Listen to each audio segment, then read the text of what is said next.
Hello, c'est HR, votre chroniqueur. Alors aujourd'hui, petite vidéo particulière. Au lieu de vous présenter un film, je vais tout simplement revenir sur des explications concrètes concernant le nouvel opus de la saga La planète des singes. Plus précisément, La planète des singes, le nouveau royaume. Avant cela, n'oubliez pas, si vous n'êtes pas abonné, pensez à le faire, pensez au petit pouce vers le haut. Let's go!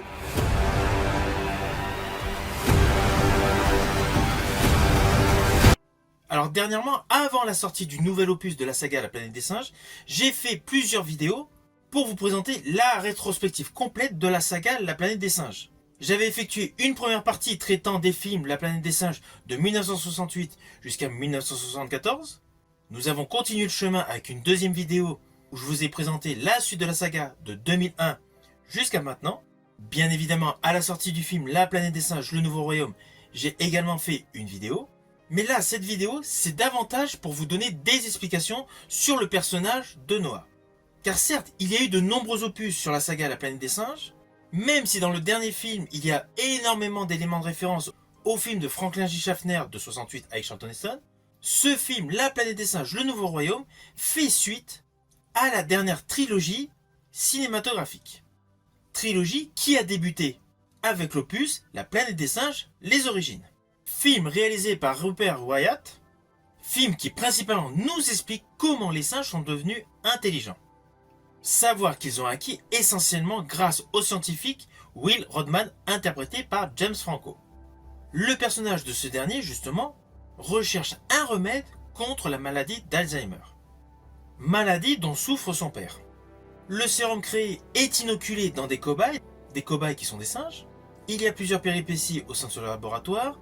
Un singe meurt, mais ce singe a mis au monde un bébé singe qui sera appelé César.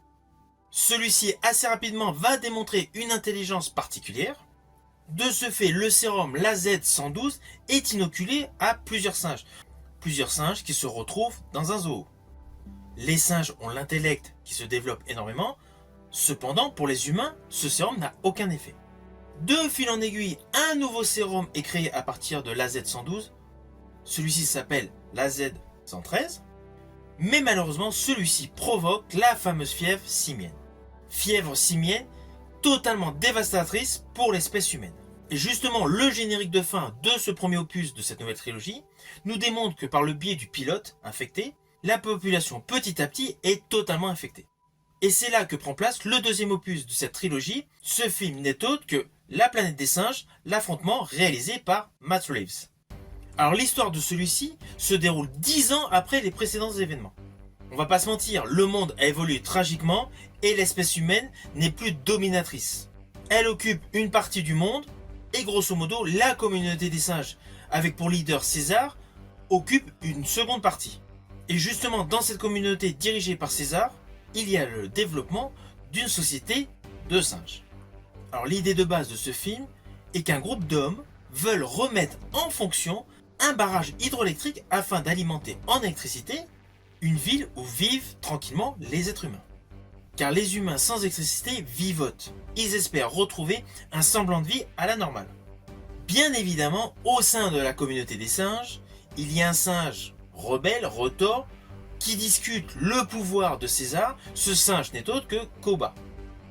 Forcément, de nouvelles péripéties vont casser la paix qu'avait instauré César, et les hommes et les singes se retrouvent en guerre.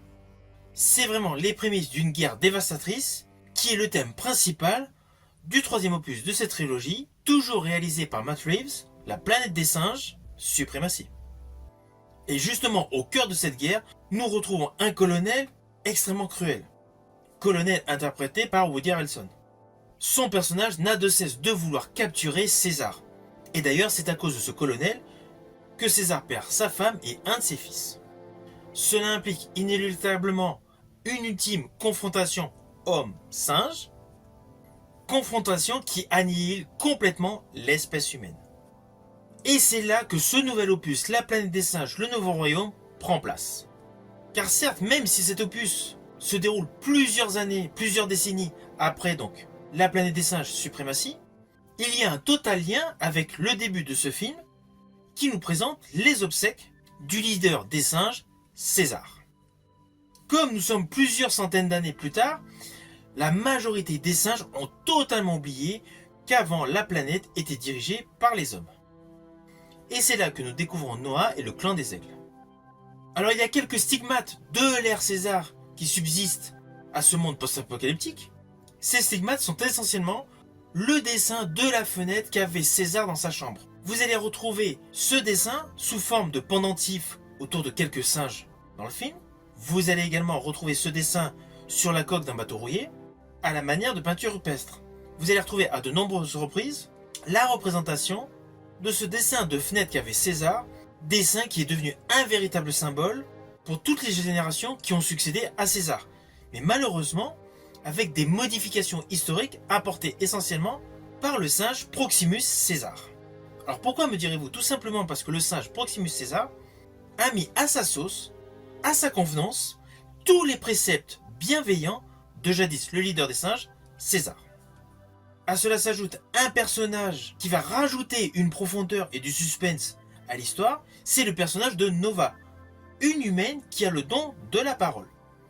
De fil en aiguille, au fur et à mesure qu'on avance dans le film, le personnage Noah devient le leader de tous les singes. Et parallèlement, nous découvrons le personnage de l'humaine Nova, qui rejoint donc, après plusieurs jours de marche, une base humaine où grâce à un élément qu'elle a récupéré, remet en route toute une batterie d'équipements permettant de faire fonctionner des émetteurs et des récepteurs, assurant ainsi une liaison orale et sonore entre plusieurs bases humaines. Alors vous voyez, nous avons découvert le personnage César qui a assisté à la chute, à l'effondrement de l'espèce humaine, mais espèce humaine qui n'est pas totalement effondrée au final, car dans cet opus où un nouveau personnage devient leader de la communauté des singes, c'est-à-dire Noah, on s'aperçoit qu'une partie des humains appartiennent à un monde qui n'est pas totalement effondré. Ces humains ont d'ailleurs tous l'accès à la parole. Ainsi, ce film La planète des singes, le nouveau royaume, faisant suite à la dernière trilogie, va certainement mettre en exergue un nouvel affrontement entre les humains et les singes. Néanmoins, si vous avez été observateur dès le début de ce dernier opus, vous avez dû remarquer que la tenue de l'humaine Nova avait un côté très particulier. Tous les autres humains sont habillés comme des sauvages, tandis qu'elle, au final, a une sorte de combinaison grise. Certes déchirée, mais il s'agit d'une combinaison. Ce petit élément, dès le début, en fait, éveille une réelle curiosité par rapport à son environnement. Et je rajouterai, si vous regardez une deuxième fois ce film, vous allez vous apercevoir qu'en fait, il y a de nombreux détails du début jusqu'à la fin qui nous précisent qu'en fait, il y a une communauté humaine qui n'aime pas du tout les singes et qui est malgré tout assez évoluée. Si ma vidéo d'explication t'a plu, n'oublie pas, petit pouce vers le haut, pense au partage. Quant à moi, je te dis à bientôt pour une prochaine vidéo.